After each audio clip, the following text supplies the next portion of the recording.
जामिया खुशामदीद, मैं असदुल्ला खान हूँ। आप जानते हैं कि पूरी दुनिया कोरोना के मामले से किस तरह से मुतासर हुई है, और अब कुछ ममालिक तो ऐसे हैं जहाँ पर कोरोना की पहली लहर के बाद दूसरी लहर आ गई है और उसने एक और तरह का खौफ व खराज फैला रखा है। बहुत सारे ममालिक में ज़िंदगी नॉर्मल होने की तरफ जा रही है, लेकिन कई ऐसे ममालिक हैं जहाँ पर अभी भी सूरत हाल जूं की तूं है। बरतानिया ममालिक में है जहाँ पर इब्तदाई तौर पर एक ज़ोरदार लहर आई, उसके बाद कुछ बेहतरी आई, लेकिन दूसरी वेव अब बरतानिया में भी कोरोना की दूसरी वेव आ गई है। अब ये कितनी ताकतवर है, इससे कितना निज़ाम ज़िंदगी कितना मुतासर हुआ है, और इसके साथ साथ देखने की बात यह है कि पिछले 7-8 महीने में कोरोना ने मजमूई तौर पर किस तरह से मुतासर किया है निज़ाम ज़िंदगी को। यानी आज का निज़ाम ज़िंदगी आज से 8 महीने पहले की निज़ाम ज़िंदगी से किस तरह से मुख्तलिफ है। तो इन तमाम चीज़ों पर हम गुफ्तगू करेंगे। आज मेरे साथ ग़ुलाम हुसैन अमान साहब मौजूद हैं, ब्यूरो यूके के। बहुत शुक्रिया ग़ुलाम हुसैन अमान साहब। साजिया सादात साहब हमारे साथ मौजूद हैं, आप सोशल वर्कर हैं, और डॉक्टर ताबिंदा दुगल हमारे साथ मौजूद हैं, माहिर नफ्सियात हैं। तमाम मेहमानों को मैं खुशामदीद कहता हूँ। ग़ुलाम हुसैन अमान साहब, किस तरह से मुख्तलिफ है आज की ज़िंदगी आज से 8-10 महीने पहले की ज़िंदगी से, जब ये कोरोना को लोग नहीं जानते थे?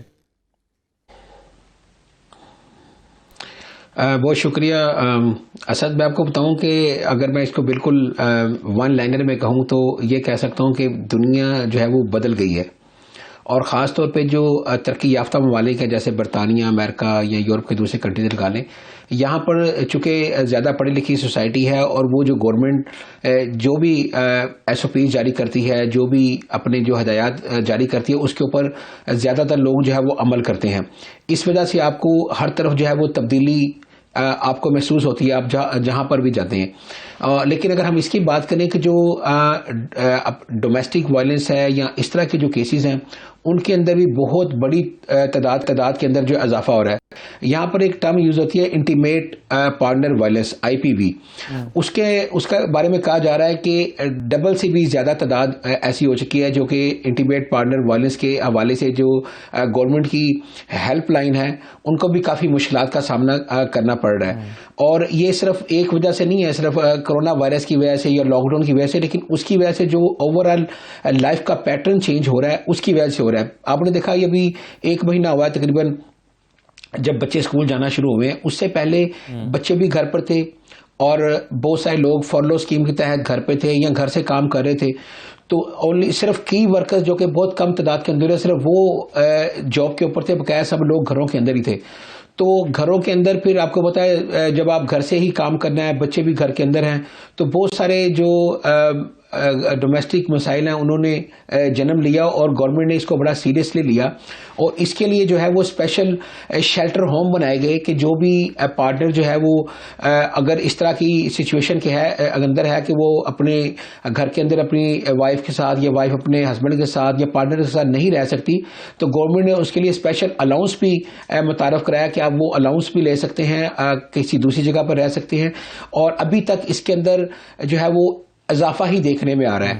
और अभी ये कहा जा रहा है, जो अभी लेटेस्ट रिपोर्ट आई है कि हर 4 में से 1 खतून जो है वो इसके डोमेस्टिक वायलेंस या डोमेस्टिक अब्यूज का शिकार है, और हर 10 में से 1 मर्द भी इसका शिकार है। क्योंकि बरतानिया के अंदर मेरा ख्याल है कि मर्द भी मजलूम होते हैं, खाली औरतें मजलूम नहीं है। यहाँ पर मर्द हज़रात के साथ भी ऐसा ही सलूक हो रहा है इसके दौरान, और जो है वो काफी हाँ जी, यहाँ पे बराबरी है, और गवर्नमेंट कोशिश कर रही है कि इस तरह के कोई मेजर्स लिए जाएं ताकि कम से कम, मैं कहता हूँ कि डैमेज कम से कम हो। एक चीज मुझे और बताएं, उसके लिए मैंने जैसा बताया स्कीम कराई जा रही है, उसके अलावा काफी NGOs जो हैं वो भी अपना किरदार अदा कर रही हैं ताकि ये जो सूरत हाल है इसको किसी तरीके से जो है वो चलें इस पर मजीद बात करते हैं। मैं डॉक्टर ताबिंदा, अब ये जो मसला है जिसमें वायलेंस में इजाफा हुआ है, अब इसका ताल्लुक सिर्फ इस बात से नहीं है, ज़ाहिर है कि आप घर में इकट्ठे वक्त गुजार रहे हैं, बहुत सारे लोगों की जो इनकम है वो डिस्टर्ब हुई होगी, उनके बिजनेस डिस्टर्ब हुए होंगे,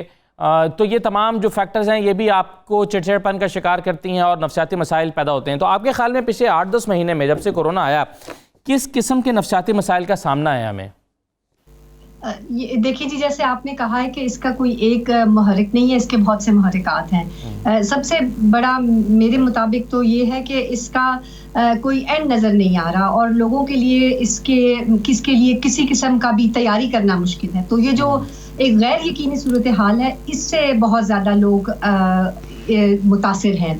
तो वो ये जैसे आप कह रहे हैं कि डिप्रेशन है, वायलेंस है, एंग्जाइटी है, ये एंग्जाइटी बहुत ज़्यादा है, जिसको आप कहें कि परेशानी है, एक मुस्तकिल परेशानी है लोगों को, क्योंकि उनको मालूम नहीं है कि मुस्तकबिल में होने क्या वाला है। क्योंकि अगर उनको मालूम हो थोड़ा तो उसके हिसाब से वो तैयारी कर लें। तो ये गैर यकीनी सूरत हाल है, इसकी वजह से मेरे ख्याल के अंदर लोग तैयारी नहीं कर पाते, उस तैयारी ना करने की वजह से वो ऐसे एंग्जाइटी फील करते। दूसरा ये है कि जैसे गुलाम हुसैन आवान साहब ने भी बोला कि जो उनके सारे तफरीह के ज़राए थे, जैसे कि यहाँ जो मकामी आबादी है उसके लिए पब्स जाना या होटल्स वगैरह में जाना, वो बिल्कुल बंद हो गया, रात को 10 बजे के बाद बंद है, और वो सब जो उनके ज़रिए थे वो सब बंद हो गए। तो लिहाजा उनके लिए एक नई सूरत हाल सामने आई है जो कभी उनकी ज़िंदगी में या उनके वालिदैन की ज़िंदगी में नहीं आई थी, इसलिए उसका हल मौजूद नहीं है उनके पास। तो हर इंसान अपने तरीके से उसका हल तलाश करने की कोशिश कर रहा है, और मेरे ख्याल के अंदर जो है बेहतरीन उसका हल यही है कि उसके साथ एडजस्टमेंट करके एक नया तरीके से ज़िंदगी गुजारने के लिए हम सब कोशिश करें। बिल्कुल सही है। अच्छा सादिया साहिबा, आपके ख्याल में किस आम तौर पर लोग किस किस्म के मसाइल का शिकार रहे हैं, और उनके मसाइल को एड्रेस करने के लिए सरकारी सतह पर या गैर सरकारी सतह पर या NGOs की सतह पर क्या एफर्ट्स हुई हैं? अस्सलामुअलैकुम। सबसे पहले तो मैं आपको ये बताऊंगी कि ये जो लॉकडाउन की सिचुएशन इटसेल्फ है, उसमें जैसे हम लोग देखते हैं कि कनाडा के अंदर जैसे सार्स की भी वबा आती है, तो उन्होंने जो रिसर्च की थी उसके अंदर उन्होंने यही बताया था कि जब कोई शख्स को आफ्टर 10 डेज के बाद जब आप कन्फाइंड रखेंगे तो उसके ऊपर ऑलरेडी वो स्ट्रेस और डिप्रेशन का वो शिकार होना शुरू हो जाता है। और यही हम देखते हैं, अब जैसे मैं घर में जाती हूँ, विजिट करती हूँ, तो मैं ये देखती हूँ कि ये जो डिप्रेशन और जो स्ट्रेस है इसका लेवल बहुत ज़्यादा हाई हो गया है। ना सिर्फ डिप्रेशन और जो स्ट्रेस की वजह से लोगों के अंदर एग्जाइटी और ये सब चीज़ें आ गई हैं, बल्कि हम देखते हैं कि जो डिवोर्स रेट है वो बहुत ज़्यादा हो गया है। फिर हम देखते हैं कि जो तशद्दुद है, घरेलू तशद्दुद, वो बहुत ज़्यादा बढ़ गया है। जैसे मैं बात करती हूँ कि अगर डिवोर्स की अगर हम लोग एग्जांपल लेते हैं, तो अगर आपको बिहेवियर वो पूछते हैं कि क्या वजह है, तो जो टॉप के ऊपर जो वजह आजकल बताई जाती है वो है अल्कोहल यूज़। क्योंकि लोग बहुत ज़्यादा अल्कोहल यूज़ करना शुरू कर दिए। जैसे आपने भी स्टार्ट में भी बोला है कि ना सिर्फ एक तो कन्फाइनमेंट की वजह से, बल्कि लोगों का जो रोजगार छिन गया है, या जो उनको वो जो एक फियर का जो फैक्टर है उसकी वजह से उनको जो मजीद एंग्जाइटी हो रही है, तो ये बहुत ज़्यादा जो अल्कोहल यूज़ था बहुत ज़्यादा बढ़ गया है। मतलब जैसे मैं देखी थी कि 28% जो अल्कोहल यूज है वो लोगों के अंदर ज्यादा हो गया है। और इसी तरह ये जो अल्कोहल यूज है ये ज्यादा हम देख वर्किंग क्लास में ज्यादा है, क्योंकि नॉन वर्किंग क्लास है उनका बेनिफिट सिस्टम है। ये एंजाइटी की वजह से अल्कोहल का इस्तेमाल बढ़ गया है, या अल्कोहल के या फरागत के औकात में अल्कोहल के ज्यादा इस्तेमाल की वजह से एंजाइटी हो गई है? बिल्कुल, ये आप कह सकते हैं कि ये दोनों एक दूसरे का वो go in hand in hand. Because अगर आप घर पे ज्यादा हैं, आपके पास कुछ करने को नहीं है, तो ऑफ कोर्स आपकी बिंज अल्कोहल जो है वो भी ज्यादा। और जब अल्कोहल एक आप बंदे हो जाते हैं तो उसके बाद आपकी और ज्यादा घरेलू तशद्दुद बढ़ जाता है। बच्चों के ऊपर घरेलू तशद्दुद इसकी वजह से इतना ज्यादा हो गया है। ना सिर्फ ये, जो मैं एक और आपको ये जरूरी बात बताना चाहूंगी वो ये कि सुसाइड्स में बहुत ज्यादा इजाफा हो गया है। अगर हम रिपोर्ट्स देखते हैं पिछले, अगर मैं 2016 की मेरे पास जो लेटेस्ट फिगर्स थी, जो यूके था वो 8.90 उसके ऊपर था, लेकिन अब वो इंडेक्स उसका डबल हो गया है क्योंकि इतनी ज्यादा सुसाइड हो गई। अब वो कहते हैं कि हर 10 में से एक बच्चा है जो सुसाइडल अटेम्प्ट्स कर रहा है। और ये मैं बताती चलूं कि ये जो सुसाइड का है वो सबसे ज्यादा फैक्टर है below the 25 years of age। जो बच्चे हैं वो ज्यादा हो रहे हैं, और उसमें फीमेल जो है वो ज्यादा हो रही है, और जो मेल की तादाद है वो ज्यादा है बिटवीन 42 से 49 तक के। वो कहते हैं कि क्योंकि, और ये वो वाली एज है वर्किंग क्लास, जैसे मैं आपको पहले बता रही थी कि वो वर्किंग क्लास है, क्योंकि लोग इस टाइम के ऊपर जो क्राइसिस आ जाता है तो उसकी वजह से इन्होंने अल्कोहल शुरू कर दिया। और फिर उनके मजीद, आप एक दफा आप अल्कोहल में पड़ जाएं तो आपके मजीद अल्कोहलिक आप होते जाएं तो आपके बाकी सारे चीजें वैसे ही खत्म हो जाती हैं। तो और यहाँ पे गवर्नमेंट की जैसे अगर आप सतह की बात करते हैं तो बहुत सपोर्ट देती है, लेकिन वो कह रहे थे कि हम लोगों ने देखा है कि पिछले इन 2-3 महीनों के अंदर अगर जो कॉलिंग जो रेट्स है वो ऑलमोस्ट 75% ज्यादा हो गया। जो पिछले अगर आप मार्च के स्टैट्स देखें तो उससे 75% इंक्रीज है। वो इसी वजह से, क्योंकि कन्फाइनमेंट है, फिर लोगों के जो फियर का फैक्टर है ना, जो 2-3 चीजें हैं कि एक तो वो कन्फाइंड है, फिर उनको जो फियर है कि पता नहीं अब क्या होगा, और कई दफा मैंने देखा है यहाँ पे लोग इतने फेयरफुल हो गए कि वो मास्क के ऊपर मास्क पहना होता है, मतलब इतनी उन लोगों को वो ये तो वो लोग हैं ना मतलब जो शायद खौफ का सिर्फ शिकार हैं, लेकिन खुदा ना खास्ता कुछ ऐसे फैमिलीज भी हैं जो जिनके करीबी लोग कोरोना का शिकार हुए हैं, तो जिन लोगों ने अपने करीबी लोगों को मौत के मुंह में जाते देखा है, तो उनके ऊपर तो जाहिर है वो तो एक ट्रॉमा की सी कैफियत में रहे होंगे या हैं अभी तक। बिल्कुल बिल्कुल बिल्कुल ऐसे ही है। अच्छा, एक चीज़ गुलाम हुसैन साहब मुझे ये बताइए कि ये किस बुनियाद पर सेकंड वेव डिक्लेयर की जाती है या यहाँ पर की गई है? हमने बहुत सारे ममालिक पे देखा, कैनेडियन गवर्नमेंट ने भी कहा कि अब ये कोरोना की सेकंड वेव का हमें सामना है, पाकिस्तान में भी कुछ ऐसी सूरत हाल रही, तो यहाँ पर यहाँ यूके में क्या आदाद शुमार आए कि जिसकी बुनियाद पर कहा गया कि जी अब ये सेकंड वेव है कोरोना की, और ये कितनी पहले के मुकाबले में कितनी कम है या कितनी ताकतवर है, इसको कैसे कंपेयर किया जा रहा है? इसमें 2-3 फैक्टर हैं असद। एक तो फैक्टर यह है कि वैसे ज़्यादा तो डॉक्टर साहब इस पर रोशनी डालेंगी, लेकिन मैं ये बताता हूँ कि जब पहली वेव जब ख़त्म हो रही थी, क्योंकि केसेस बहुत ज़्यादा ड्रॉप हो गए थे, एक तो नए केसेस नहीं आ रहे थे, और उसके अलावा जो अमवात की शरह थी वो भी बहुत कम हो गई थी, सिंगल फिगर के अंदर आ गई थी, 5, 6, 7, 8 लोग ऐसे ना, तो वो उसके अंदर काफ़ी रिलैक्स लोग भी हो रहे थे, लोगों ने मेल जोल भी शुरू कर दिया था आपस में, रेस्टोरेंट भी जो है वो खुल गए थे, तो चल रहा था। लेकिन जो ही एकदम जो केसेस सर्ज होना शुरू हुए, तो गवर्नमेंट ने जो है वो उसको बड़ा सीरियसली लिया। अब जो है वो गवर्नमेंट की ये प्रेडिक्शन है कि 50,000 केसेस रोजाना भी नए हो सकते हैं आने वाले दिनों में। इस वक्त 15,000, 18,000, 16,000 केसेस रोजाना नए आ रहे हैं। दूसरी वेव के अंदर एक बात थोड़ी सी बेहतर ये भी है कि अमवात की शरह उस तरह नहीं है जिस शरह से पहले अमवात हो रही थी पहली वेव के अंदर, लेकिन उसके बावजूद जो है वो अमवात भी बढ़ रही हैं, लेकिन जो नए केसेस की तादाद बहुत ज़्यादा है। अब गवर्नमेंट का ये भी थोड़ा सा है कि चूंकि ये आगे सर्दियां आ रही हैं, और सर्दियों के अंदर ये वायरस जो है वो ज़्यादा बुरे तरीके से जो है वो अटैक कर सकता है लोगों के ऊपर। यही वजह है कि अपोजिशन जो है यहाँ की जो लेबर पार्टी है वो बहुत ज़्यादा आजकल क्रिटिसाइज कर रही है गवर्नमेंट की पॉलिसीज़ को। उनका कहना है कि थोड़ा सा मिस हैंडल हुआ है ये मामला, जिसकी वजह से एकदम जो है वो केसेस सर्ज होना शुरू हो गए। और अगर अभी भी जो है वो इसको बहुत ज़्यादा सीरियसली ना लिया गया, इसको टैकल ना किया गया, तो आने वाला जो महीना है नवंबर के अंदर कहा जा रहा है कि ये मामला बहुत ज़्यादा ख़राब हो जाएंगे। आपको ये भी पता ही होगा कि इस वक्त तक जो सिचुएशन है, जो ज़्यादा इफेक्टिव हैं जो कोरोना वायरस के कंट्रीज, उनके अंदर से जो भी लोग यहाँ पर बरतानिया में आते हैं उनको एयरपोर्ट के ऊपर जो है अपनी रजिस्ट्रेशन कराना पड़ती है, ऐप डाउनलोड करवाना पड़ती है, और आपको 14 डेज तक जो है वो अपने आप को आइसोलेट करना पड़ता है। और आप इसकी जो है वो अगर खिलाफ वर्जी करते हैं तो आपको भारी जुर्माना भी होता है, पुलिस वाले आपको घर पे रैंडमली चेक भी करते हैं। तो गवर्नमेंट जो है वो अपनी तरफ से जो है वो काफ़ी ज़्यादा मेजर्स ले रही है। चलें, मैं वापस आता हूँ आपके पास। सादिया, मुझे ये बताइए कि आपने कहा कि बहुत सारे लोगों को मुख्तलिफ तरह के प्रॉब्लम होते हैं, इन प्रॉब्लम्स को एड्रेस करने के लिए अपने तौर पर लोग क्या कर सकते हैं, और जो गैर सरकारी तंजीमें हैं वो लोगों की हेल्प करने के लिए क्या इक़दाम उठा सकती हैं?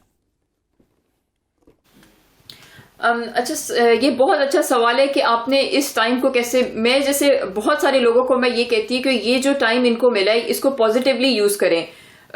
यहाँ पे जैसे उन्होंने कहा था कि जैसे शुरू में जब ये लॉकडाउन हुआ था तो उन्होंने कहा था कि आप वॉक के लिए जा सकते हैं, और which is very good, because अगर जब आप घर से बाहर निकल के वॉक करेंगे, सिर्फ अपना, यहाँ पे उन्होंने जैसे बबल्स बना दिए हैं, हर फैमिली का एक जैसे बबल होता है, आप वो एक आपका कंसिडर होता है कि वो सेफ बबल है, तो आप उसके साथ ट्रैवल करें या उसके साथ वॉक करने के लिए जाएं। और ये बहुत ज़रूरी है कि आप घर की 4 दीवारी से बाहर निकल के एक वॉक के लिए ज़रूर जाएं, इससे आप बहुत तरोताज़ा भी रहते हैं। और जो दूसरा जो चीज़ मेरे ख्याल में जो लोगों को करनी चाहिए कि इस टाइम को यूटिलाइज करना चाहिए अपने स्किल्स को एनहांस करने के लिए।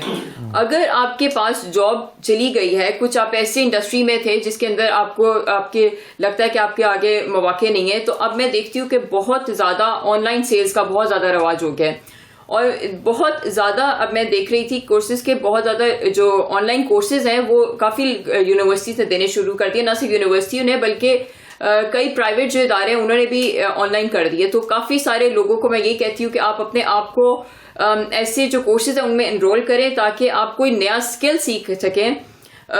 इस लॉकडाउन ने हमें ये बताया है कि कुछ जो चीज़ें हम जो आउट हो गई, लेकिन कुछ ऐसी भी चीज़ें हैं, कुछ ऐसे आपके लिए मौके भी इसमें पैदा हुए हैं जिसमें आप देख सकते हैं कि आप इसमें कुछ करें। जैसे कि ऑनलाइन के जैसे फोटोग्राफी के जो कोर्सेज हैं, आपने देखा होगा कि इस टाइम पे जो सबसे ज़्यादा आई थिंक बूम आई है वो एक सोशल मीडिया के अंदर आई है जी। और बहुत ज़्यादा लोग ढुक हो गए हैं कि ये जो सोशल मीडिया पे यूट्यूब के अंदर मैंने इतने सारे अपने लोगों को देखे, जैसे चैनल्स हो गए हैं या इस तरह की जो पॉजिटिव चीजें आप वो करें जिसमें आपका ध्यान अच्छे बटे और आप कोई एक नई चीजें सीख सकें। किसी को म्यूजिक का शौक है तो वो म्यूजिक इस टाइम पे कर सकता है। तो इस तरह अगर आप पॉजिटिव रहेंगे तो तभी आप इस चीज का से निकल सकेंगे, वरना तो जैसे कि है कि अभी यहाँ पे जैसे कन्फाइनमेंट की बहुत ज्यादा सिचुएशन है। जो सबसे ज्यादा सोशलाइजिंग अगर यूके में होती थी वो होती है, आप जो लोग इधर करते हैं वो ऑफकोर्स पब्स में करते हैं, वो एक अल्कोहल होती है, मैनेज्ड होती है।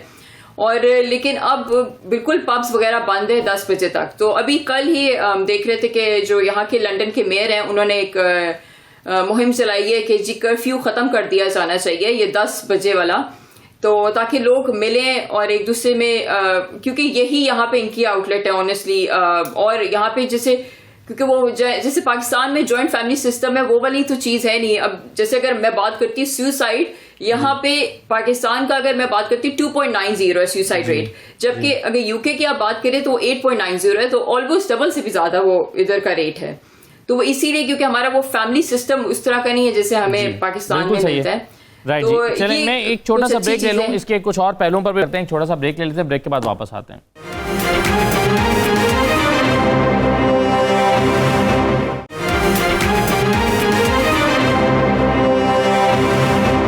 दोबारा आपको खुशामद कहते हैं। हम कोरोना की सेकंड वेव की बात कर रहे हैं और पहली वेव ने ज़ाहिर है बहुत सारे असरात छोड़े हैं लोगों के ऊपर, उनकी नफ्सियात पे, उनकी शख्सियात पे, उनके कारोबार पे, उनके मिजाज पे, घरेलू लाइफ पे, बहुत सारे इसके मुख्तलिफ पहलू हैं। पूरी दुनिया में ही लोग इससे मुतासिर हुए हैं। डॉक्टर ताबिंदा, एक चीज़ मुझे बताइए कि आम तौर पर जब दूसरी वेव आती है या डिक्लेयर किया जाता है कि जी अब कोरोना की दूसरी वेव आ रही है, तो ये कैसे वक्त में आती है जब बहुत सारे कारोबार खुल चुके होते हैं या बहुत सारे सेक्टर्स को हुकूमत ने खोलने की इजाज़त दे दी होती है।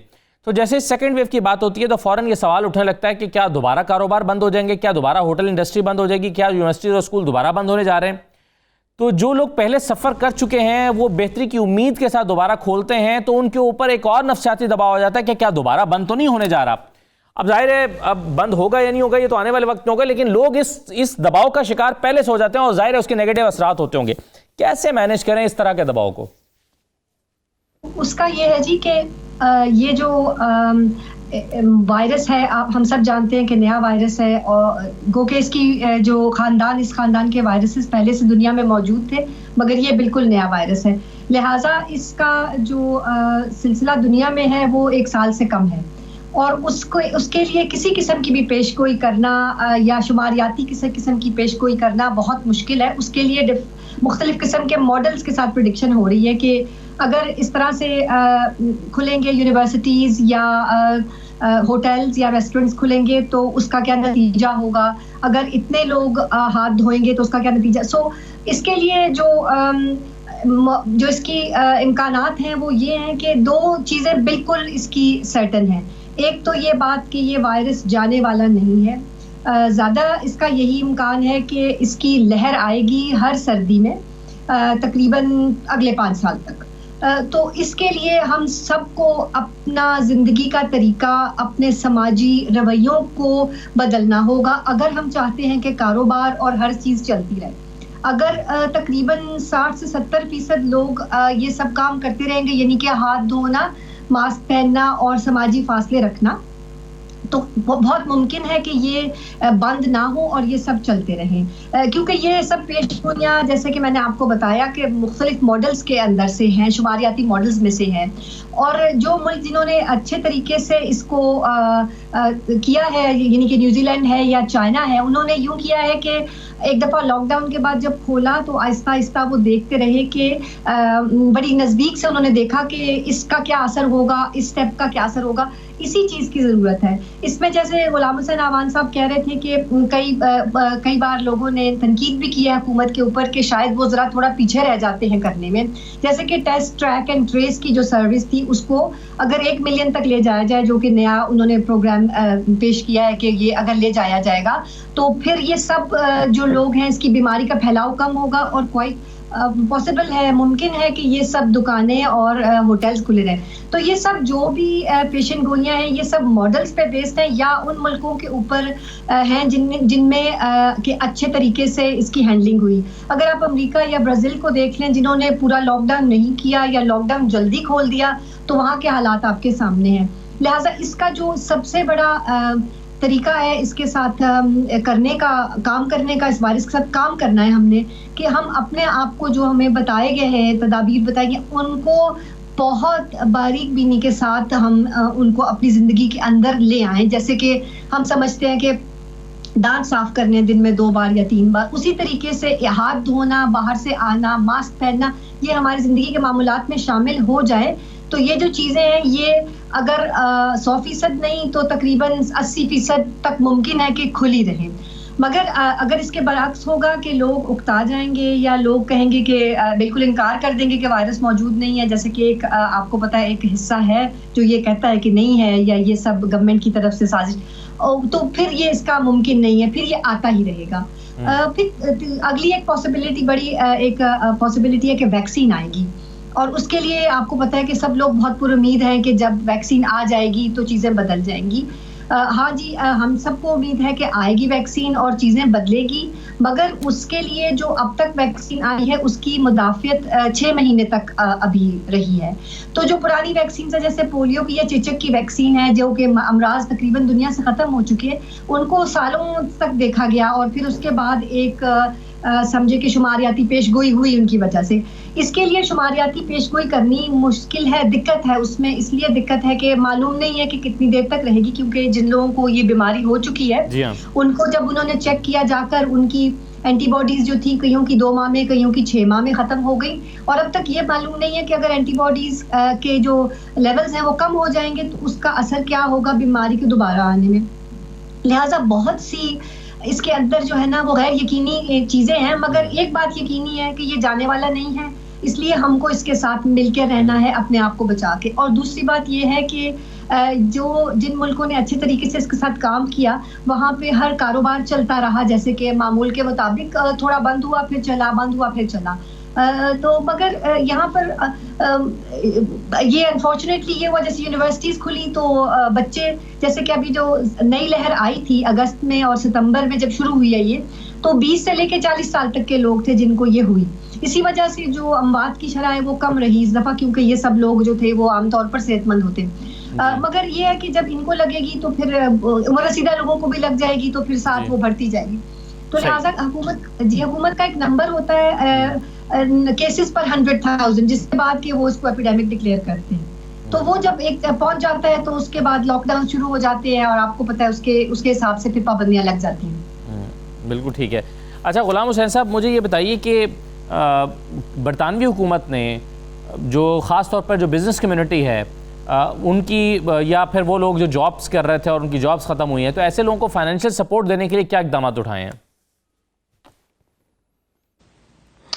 जी बिल्कुल, गवर्नमेंट ने मुख्तलिफ किस्म की फाइनेंशियल सपोर्ट की। तो फॉलो स्कीम की थी उन्होंने कि जो बड़ी बड़ी कंपनीज हैं वो अपने मुलाजमीन को जो है वो बिल्कुल फारिग ना करें, और पहले उन्होंने कहा 80% गवर्नमेंट पे करेगी, फिर दूसरे मरहले के अंदर 60% तक जो है वो उनकी पे जो है वो गवर्नमेंट पे करेगी, बकाया एम्प्लॉय पे करे। तो इस तरह जो है वो काफ़ी देर, जो मैं कहूँगा 4-5 महीने तक सर्वाइवल रहा।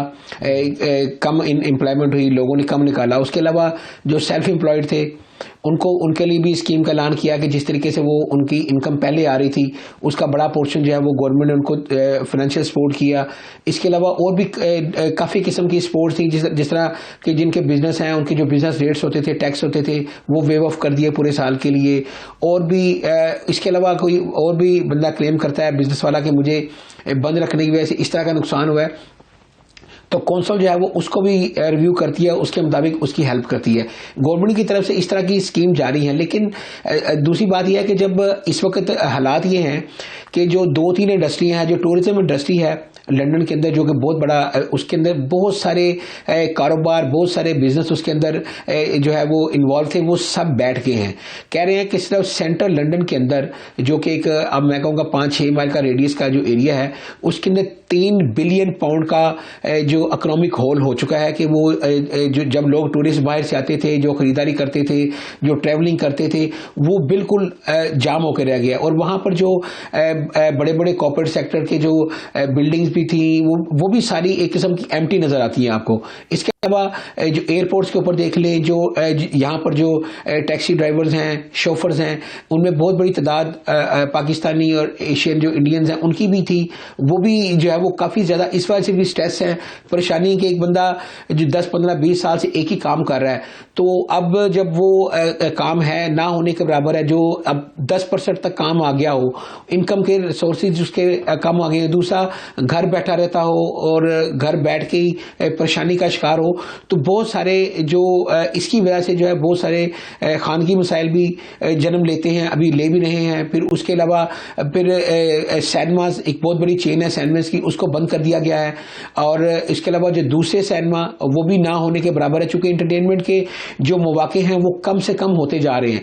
और उनसे जो वाबस्ता लोग थे, जो कारोबार करते थे, जैसे अगर सिनेमाज खुले हैं तो टैक्सी की ट्रेड चल रही थी, इसके अलावा ट्रांसपोर्ट भी चल रही थी, सारा कुछ चल रहा था। लेकिन जब वो मेन चीज़ ऐसे बंद हो जाते हैं तो उससे वाबस्ता जितने कारोबार हैं वो भी सारे बैठ जाते हैं। तो सिर्फ एक नहीं है, सब चीज़ें इंटरलिंक हैं। इसी तरह यूनिवर्सिटीज़ के जो यहाँ पर तालिब इल्म पूरी दुनिया से आते थे, अब बहुत सारे जो है वो ऑनलाइन क्लासेस ले रहे हैं, यहाँ पर नहीं आ रहे। वो जो रेंट आउट घर करते थे वो नहीं हो रहे। इसके अलावा फिर जो हॉस्टल्स में रहते थे, वहाँ पे कंटीने, मतलब सो मेनी बिजनेस इंटरलिंक थे आपस में, वो जो है वो बिल्कुल वो तकरीबन बंद होकर रह गए। आप लंदन की जो हाई स्ट्रीट्स हैं वहाँ पे चले जाएं तो आपको वो चहल पहल ही नजर नहीं आती, वो आपको कस्टमर नजर नहीं आते। जिस बंदे से बात करो वो कहता है जी कोरोना हमें लेके बैठ गया, हम तबाह हो गए। इसी तरह अगर आप जो यहाँ पर पाकिस्तानी डायस्पोरा है या पाकिस्तानी जो लोग हैं यहाँ पर, वो भी बड़ी मुश्किलात का शिकार हैं। अगर पाकिस्तान भी जाना है, उस हवाले से भी ज़ाहिर है उनको यहाँ पर टेस्ट भी कराने पड़ती हैं जाने के लिए, वो अपने सर्टिफिकेट लेना पड़ते हैं। इसके अलावा उनके जो वाबस्ता ट्रेड उनके साथ वाबस्ता थी वो भी खराब है। तो जिस बंदे से भी हमारे, चूंकि जैसा कि अभी मेरी सादिया साहब फरमा रही थी कि जिस तरह हमारे भी इधर बहुत सारे आपस में फैमिलीज का मेल जोल होता था, वो लोग डरते हैं, किसी को अपने घर इन्वाइट नहीं करते, खुद किसी के घर नहीं जा सकते, क्योंकि अगर कोई भी शिकायत कर दे तो आपको जुर्माना भी होता है और उसके अलावा आपका रिकॉर्ड भी खराब होता है। तो ये बहुत सारी चीज़ों की वजह से लोगों के अभी तक तो मसाइल जो है मैं देख रहा हूँ कि वो बढ़ते जा रहे हैं। ऐसे ही है कि आप अपने छोटा मोटा काम करते हैं तो अपने आप को अपने आपके घर के अंदर आकर जो है वो कैद कर लेते हैं। रेस्टोरेंट के अंदर लोग जाते थे तो अब रेस्टोरेंट की टाइमिंग इतनी लिमिटेड है कि जैसे ही 10 बजते हैं रात के तो आपको ना एक बेल बजा दी जाती है रेस्टोरेंट के, आप विद इन 4-5 मिनट जो है वो आप रेस्टोरेंट से निकल जाएंगे, क्योंकि अगर बाहर से कोई इन्फोर्समेंट वाले आ गए तो वो रेस्टोरेंट को भी जुर्माना करेंगे और जो वहाँ पर कस्टमर खा रहे हैं उनको भी करेंगे।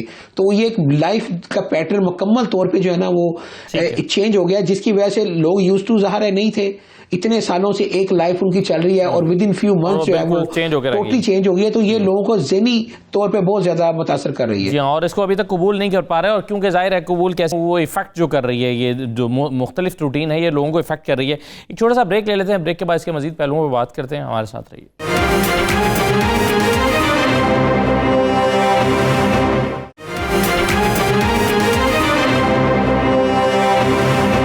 दोबारा आपको खुशामदीद कहते हैं। मुझे सादिया साहब ये बताइए कि एक जनरल जो प्रॉब्लम बच्चों के वाले से पेरेंट्स को रहा है इस पूरे दौरानिए में, वो ये है कि स्टडीज़ डिस्टर्ब हुई, ऑनलाइन क्लासेस शुरू हुई, लेकिन ऑनलाइन क्लासेस में उस तरह से ज़ाहिर है बच्चों को नहीं सिखाया जा सका जिस तरह से फ़िज़िकल क्लासेस में होता था। और पेरेंट्स को ये जनरल शिकायत रही है कि हमारा ये बच्चों का सेशन ये वाला जो है ये कमज़ोर रह गया, और ज़ाहिर है इसी के बुनियाद पर उन्होंने अगला सेशन लेना है। अगर यहाँ पर उन्होंने तमाम चीज़ें सही तरह से नहीं सीखी हैं तो वो सफ़र करेंगे अगर क्लासेस स्टार्ट हो भी जाती हैं तो। इन चीज़ों को, ये जो वालिदैन की फ़िक्रमंदी है, इसको कैसे टैकल किया जा सकता है? क्या करना चाहिए वालिदैन को? देखिए ये बहुत ही अनफॉर्चुनेट है कि जैसे बच्चों को जो है ये ऑनलाइन सेशंस दे रहे हैं, एंड ऑफ कोर्स आप बिल्कुल सही कह रहे हैं कि बच्चों को ना बच्चे इतने सेटिस्फाइड हैं और ना ही पेरेंट्स इतने सेटिस्फाइड हैं। फिर बहुत सारे इश्यूज होते हैं क्योंकि आपने बच्चे को ऑनलाइन छोड़ना है, आप बच्चे को वल्नरेबल सिचुएशन में लेकर आते हैं। ये एक बहुत बड़ा एक अलमिया है जिससे काफी लोग परेशान है कि मतलब क्या सेशंस में होता होगा। मतलब आपको बेसिकली खुद बैठ के मॉनिटर करना पड़ता है कि बच्चे जो है वो पढ़ रहे हैं, वो किसके साथ पढ़ रहे हैं और इस तरह। तो ये एक बहुत ही अजीब सी सिचुएशन है। कई लोग जैसे होम स्कूलिंग पहले करते थे क्योंकि यहाँ पे कई बच्चे अपने बच्चों को नहीं भी भेजते थे, तो एक होम स्कूलिंग का होता था। तो अब कोई किसी के आप घर नहीं जा रहे हो। इवन जो सोशल वर्कर्स है ये इन लोगों को भी कहा गया है कि जैसे आप पहले पूछ भी रहे थे कि क्या इकदाम हैं। अनफॉर्चुनेट है कि लोग एक तो दूसरों के घर नहीं जा रहे हैं, ऊपर से सिर्फ फोन के ऊपर इंस्ट्रक्शंस दे रहे हैं। तो ये जो ह्यूमन टू ह्यूमन जो एक रिलेशनशिप जो इफेक्ट हुआ ना इस कोरोना वायरस की वजह से, इसके बहुत ज्यादा आप सही कह रहे हैं कि बहुत देर तक इसके असरात रहेंगे। जो पेरेंट्स की आप बात करें कि वो क्या कर सकते हैं, तो I think at the moment उनके लिए बहुत ही इम्पॉसिबल है कि कोई भी ये डिसीजन करना। स्कूल्स यहाँ पे खोले गए हैं, शुरू में तो जैसे बिल्कुल बंद हो गए थे, अब थोड़ा थोड़ा स्कूल खुले हैं बच्चों के और कुछ लोग अपने बच्चों को भेज रहे हैं। यहाँ पे डर ये होता है कि रही बात है एक आपको मौसमी बुखार भी होता है बच्चों का, कहा जाता है कि एटलीस्ट 10 दफा तो बीमार होते ही हैं साल के अंदर जी। लेकिन आपको अगर किसी बच्चे को खांसी भी हो जाए तो वो कहते हैं जी अब पूरा आपने आइसोलेट करना है या आपको चेकिंग करानी है। तो वो जो एक प्रेशर है उसके ऊपर ना वो इतना ज्यादा स्ट्रेसफुल है, जैसे कि मैं देखी थी कि सर्वे के मुताबिक जैसे वो कहते हैं कि ऑलमोस्ट 58.3% लोग हैं वो कहते हैं कि ये बिल्कुल न्यू है और उनको एंग्जाइटी जो इसकी वजह से जो एंग्जाइटी हो रही है इस बिल्कुल उनके लिए नहीं है।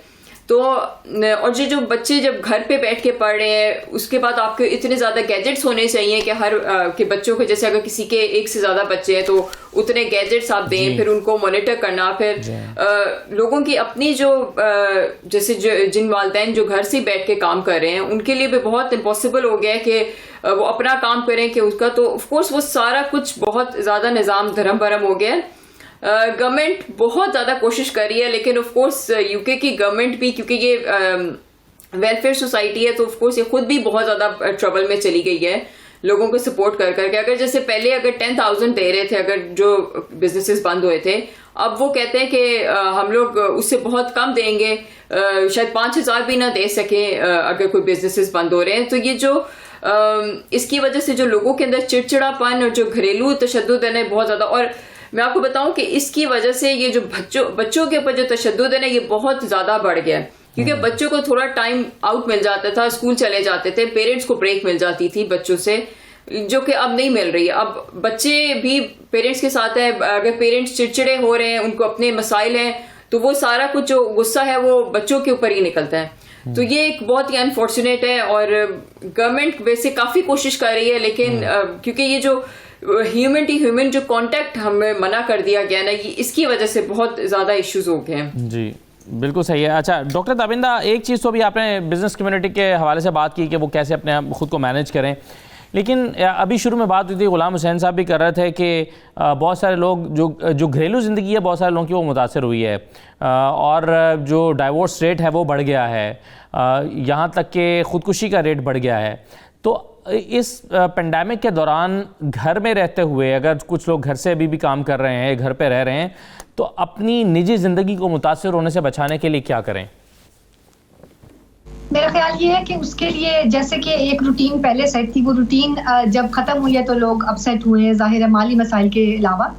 तो एक रूटीन बनानी बहुत ज़रूरी है, बिकॉज जिन लोगों को मैंने देखा है कि उन्होंने सुबह के लिए एक अपना बनाया है टाइम टेबल, स्केड्यूल बनाया है, उस टाइम पे वो उठ रहे हैं, खा रहे हैं, बैठ रहे हैं, अपना घर में उन्होंने एक कमरा मुख्तस कर दिया दफ्तर का काम करने के लिए और वहाँ पर कम से कम उनको मुदाखलत हो रही है उसके अंदर, और एक टाइम टेबलिंग हुई है। तो वो टाइम टेबलिंग से आप थोड़ा सा प्रेडिक्ट कर सकते हैं और जो क्लैशेस है वो अवॉइड हो सकते हैं। और उसके अंदर ये है कि काम का जो ओवरलैपिंग है वो आप कर सकते हैं कि अब ये मेरा फ्री टाइम है तो आप बच्चों को देख लें, या उनका फ्री टाइम है तो आप देख लें बच्चों को। तो लिहाजा मेरा ख्याल है कि अगर किसी वक्त में भी स्केड्यूलिंग इम्पॉर्टेंट थी तो इस वक्त वो टाइम है कि उसमें स्केड्यूलिंग इम्पॉर्टेंट है। दूसरी ये बात है कि मेरा ख्याल है कि मी टाइम जिसको कहते हैं कि अपने लिए जो वक्त है वो बहुत ज़रूरी है कि ऑल्दो आपके घर में बाकी लोग मौजूद हैं जिनको आपकी ज़रूरत है, लेकिन फिर भी आपको अपने लिए एक टाइम मुख्तस करना है जिसके अंदर कि आप वर्जिश करें, आप मेडिटेशन करें, आप योगा करें, जिस तरीके से भी आप करना चाहते हैं वो बहुत ज़रूरी है, इंतहाई ज़रूरी है। और मेरा ख्याल है कि बड़ी बदकिस्मती है कि हमारी अपनी कम्युनिटी जो है वो बहुत अंडररेट करती है वर्जिश को या मेडिटेशन को, और इनका वे आउट सिर्फ ये है कि खाने पीने से बहुत रखते हैं, शगफ है उनको, जिससे कि ये होता है कि वजन बढ़ गया लोगों का, या लोगों को जो बीमारियां पहले से थी, डायबिटीज़ थी या ब्लड प्रेशर था, वो उनका जो है वो तेज़ हो गया या उनका बिगड़ गया। अब ये एक और सूरत हाल इससे पैदा ये होती है कि क्योंकि अस्पतालों में जब कोविड के मरीज ज्यादा जाने लगते हैं तो जो दायमी मरीज थे पुरानी, जिनको अमराज थे, जिस तरह जैसे कि हमारी कम्युनिटी अपनी में ब्लड प्रेशर है, शुगर है, या कि कैंसर के मरीज है जिनको सीरियस बीमारियां, उनके लिए जगह या वक्त नहीं बच रहा अस्पतालों के अंदर। तो लिहाजा मेरा ख्याल है कि ये जिसको कहते हैं कि डोमिनो इफेक्ट है, तो हम ये देखें कि ये शुरू कहाँ से हुई। बात शुरू हुई कि आपने स्केड्यूल किया अच्छे से और आपने अपने घर में एक स्केड्यूल बनाया और उसके अंदर से सबको पता है कि क्या करना है, और उसके हिसाब से फिर जो है आप अपना दिन गुजारें। सही और है। जी, इसको अपना डे को प्लान करें। बिल्कुल, छोटा सा मैं ब्रेक ले लूँगा, ब्रेक के बाद आते हैं, फिर प्रोग्राम को कंक्लूड करते हैं। हमारे साथ रहिए।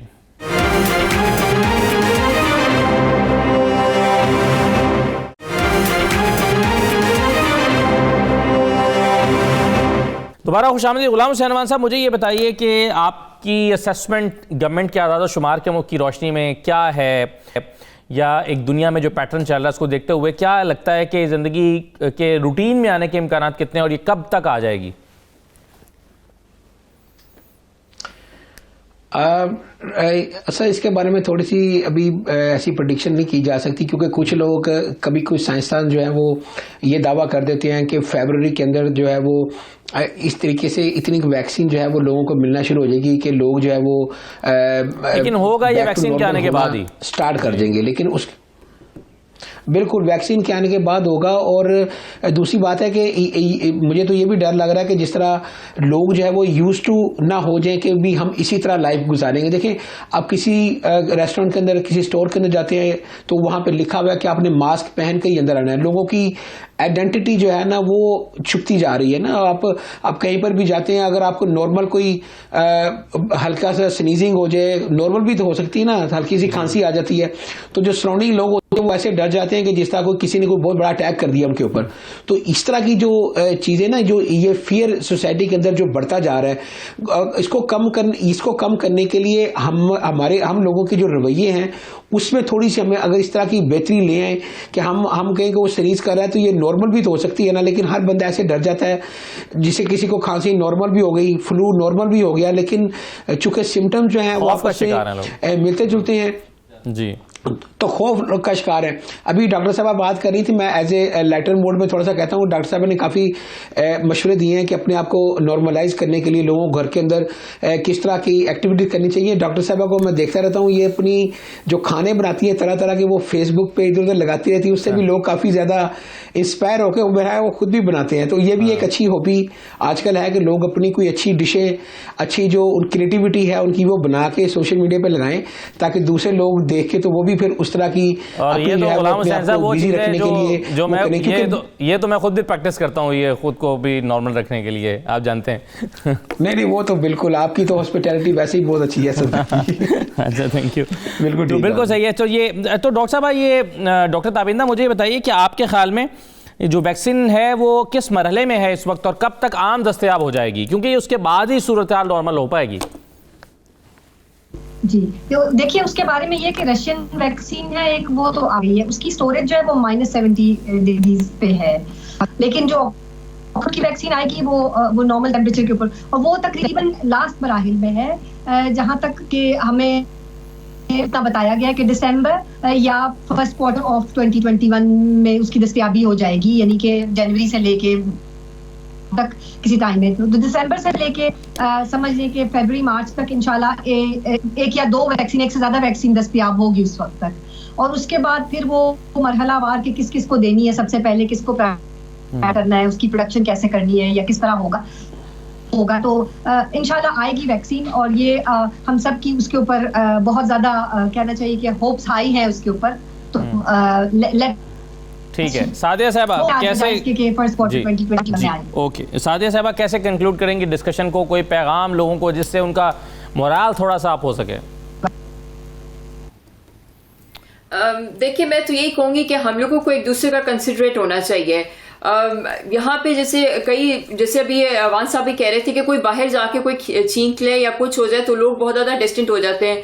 और ऑनेस्टली अगर आप बाहर जाएं तो अगर आपने कोई डिस्टेंस नहीं रखा तो कई लोग बहुत ज़्यादा इससे ऑफेंड हो जाते हैं और बहुत ज़्यादा उनका बुरा रवैया हो जाता है, जिसकी वजह से मजीद लोग जो हैं वो बहुत बुरा फील करते हैं कि मतलब इसमें क्या कसूर है। बेशक कोई बंदा नॉर्मल एक खांसी आ जाए या कुछ हो जाए तो उसका इतना बुरा इफेक्ट है। और जैसे मैं ये कह रही हूँ कि क्योंकि लोगों को ये चीज़ें देखनी चाहिए और एक दूसरे का ख्याल करना चाहिए। अभी डॉक्टर साहिबा ये बता रही थी कि जो कई पेशेंट्स हैं उनको भी कितना टाइम लगा। अभी रिसेंटली कल की मैं खबर देखी थी कि 26 साल की लड़की थी, उसका ऑपरेशन होना था मार्च में कैंसर का, लेकिन वो नहीं हुआ और उसकी डेथ हो गई है 2 दिन पहले। तो इस तरह के बहुत ज़्यादा लोगों के आपको नहीं पता है कि लोगों के साथ क्या बीत रही है। आप इस तरह जजमेंटल नहीं होना चाहिए किसी के बारे में और समझना चाहिए। अगर आप किसी को स्पेस देंगे, उनको जीने की, उनको समझेंगे तो तभी ये दुनिया एक अच्छे तरीके से चल सकती है, वरना तो आप मजीद किसी को स्ट्रेस दे देंगे अपने रवैयों की वजह से। बहुत शुक्रिया। लोगों को चाहिए कि जो अपना रवैया है वो बहुत पॉजिटिव रखें। बिल्कुल सही है, बहुत शुक्रिया सादिया सादात साहब, ताबिंदा साहिबा और गुलाम हुसैन अवान साहब प्रोग्राम में शिरकत करने के लिए। इजाज़त दीजिए, अल्लाह हाफ़िज़।